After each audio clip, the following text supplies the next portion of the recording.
میرے محترم بھائی اور بہنوں، حج آدم علیہ السلام سے شروع ہوا ہے۔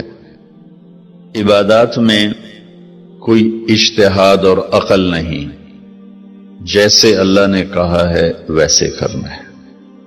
نماز اپنی عقل سے ہم معلوم نہیں کر سکتے، روزہ ہے، حج ہے۔ عبادات میں جیسے آسمان والے نے بتایا اور جیسے جناب رسول اللہ صلی اللہ علیہ وسلم نے کر کے دکھلایا، بس ہم نے وہ کرنا ہے۔ باقی چیزوں میں معاملات ہیں، زندگی کی باقی ضروریات ہیں، اس میں زمانے کے لحاظ سے سوچ بچار بھی ہے، تبدیلی بھی ہے، اجتہاد بھی ہے۔ عبادت اسے کہتے ہیں جس میں بس جو اللہ نے کہا، جو اس کے نبی نے فرمایا، کر کے دکھایا، ویسے کرنا ہے۔ ہمارے نبی پاک کا میں تھوڑا سا آپ کو مختصر خاکہ حج کا بتا دیتا ہوں۔ جناب رسول اللہ صلی اللہ تعالی علیہ وسلم نے حج کا جب اعلان فرمایا، یہ 10 ہجری، تو اطراف سے قبائل جمع ہوئے، کوئی 12,000 کا مجمع اکٹھا ہو گیا مدینہ میں۔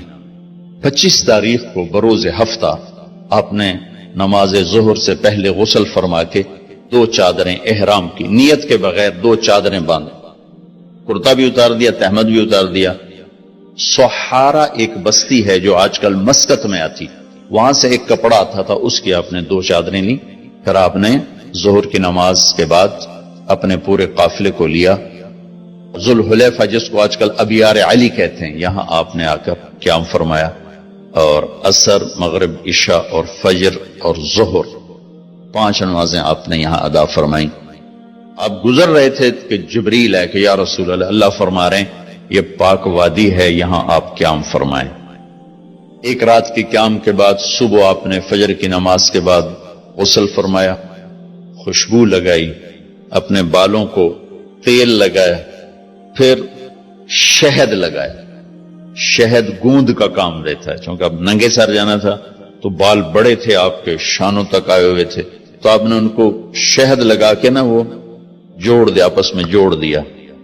اور عائشہ رضی اللہ تعالیٰ نے آپ کو خوشبو لگائی۔ جسم پہ خوشبو لگا سکتے ہیں احرام سے پہلے، احرام کے کپڑے کو نہیں، جسم پہ خوشبو لگا سکتے ہیں احرام کی نیت کرنے سے پہلے۔ بالوں میں، مانگ میں آپ نے خوشبو لگائی۔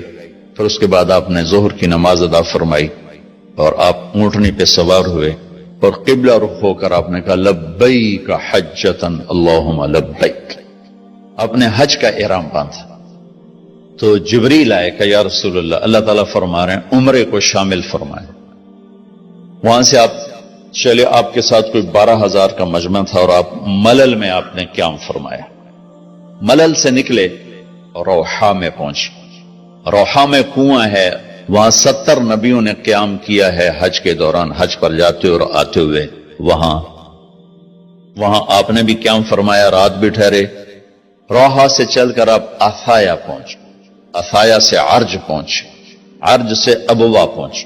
ابوا پہنچے تو سامنے بستی تھی جہاں آپ کے سارے انتظام کیے گئے تھے رہائش کے، اور یہ قافلہ 12,000 کا اب 60-70,000 کا ہو چکا تھا۔ تو ابوا میں آپ کی والدہ کی قبر ہے، حضرت آمنہ رضی اللہ تعالیٰ عنہ کی قبر مبارک ہے۔ تو آپ سڑک سے یوں ہٹ گئے، اندر پہاڑوں میں چلے گئے۔ اکثر مجمع تو نیا تھا، انہیں نہیں سمجھ میں آیا کہ اللہ کے نبی اندر کہاں جا رہے ہیں۔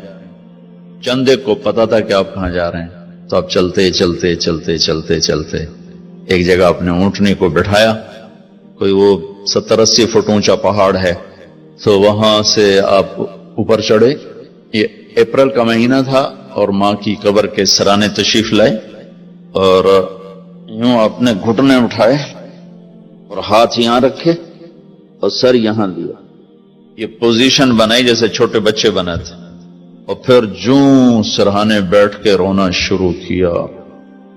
صدمہ تو چند دنوں بعد بھول جاتا، میں اب اپنی ماں کے یاد میں رونا بھی چاہوں تو رونا نہیں آتا، اپنے باپ کی یاد میں رونا بھی چاہوں تو رونا نہیں آتا۔ اور میرے نبی کو 57 برس گزر چکے تھے ماں کے گئے ہوئے، تو وہ 57 سال پرانا درد ابھی زخم بھرا نہیں، آپ اس پوزیشن میں بیٹھے اور اتنا روئے کہ سارا رواں آپ کا آنکھ بن کے رو رہا تھا، وہ ساری داڑھی آپ کی آنسوں سے تر ہو گئی، اور آپ نے آگے جانے سے انکار کر دیا کہ میں آج رات اپنی ماں کے پاس ٹھہروں گا۔ آپ نے رات وہیں گزاری۔ کیا رات تھی! ابواس سے چلے تو آپ عصفان پہنچے، عصفان تھے تو آپ نے کہا ابوبکر یہ کون سی جگہ ہے؟ کہا جو عصفان۔ کہا میں دیکھ رہا ہوں ہود اور صالح علیہ السلام گزر رہے ہیں اس وادی سے، لبیک کہتے ہوئے حج کو جا رہے ہیں۔ عصفان سے آپ مرہ الزہران پہنچے، پھر وہاں سے آپ صرف پہنچے، پھر وہاں سے آپ تنعیم پہنچے۔ تنعیم میں آپ نے احرام کی چادروں کو تبدیل فرمایا، جو 2 چادریں مدینہ میں زیب تن فرمائی تھی، تنعیم اتار کر تو نئی چادر اسی کپڑے کی۔ پھر مکہ کے ٹاپ سے آپ انٹر ہوئے اور بیر زی طوا کے کنویں پر آ کر آپ نے قیام فرمایا۔ یہ ہے اتوار کی رات، 25 کو چلے اور 4 کی رات کو، یہ مہینہ 29 کا تھا، تو 4 کی رات کو آپ مکے پہنچ گئے۔ اور اتوار کو صبح آپ نے غسل کیا، خالی پانی بہایا اور عمرہ کے لیے تشریف لے گئے۔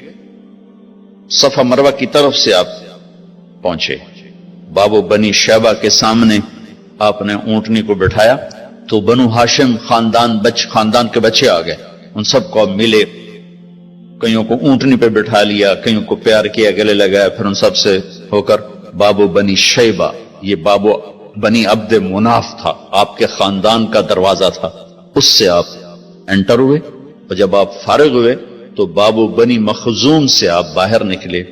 آپ نے جاتے ہی حجر اسود کا بوسہ لیا، پھر سجدہ کیا، پھر بوسہ لیا، پھر سجدہ کیا، پھر بوسہ لیا، پھر سجدہ کیا، پھر آپ رونے لگے، بہت روئے۔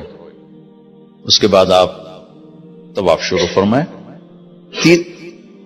تیسرے یا چوتھے چکر میں آپ نے پانی بھی پیا، اور حضرت عمر سے فرمایا کہ عمر حجر اسود کے بوسے پہ لڑائی نہ کرنا، جگہ ملے تو لے لینا، جھگڑا نہ کرنا، جیسے ہمارے نادانی میں لوگ وہاں عورتیں بھی ایسی حماقت کرتی ہیں کہ ایک سنت عمل کے لیے فرض چھوڑ دیتے کہ مرد عورت کا یوں آپس میں اختلاط، یہ اس سے بچنا فرض ہے، اور وہ ایک سنت کے لیے گھس رہی، اور لڑائی جھگڑے فساد، قریب بھی نہیں جانا چاہیے۔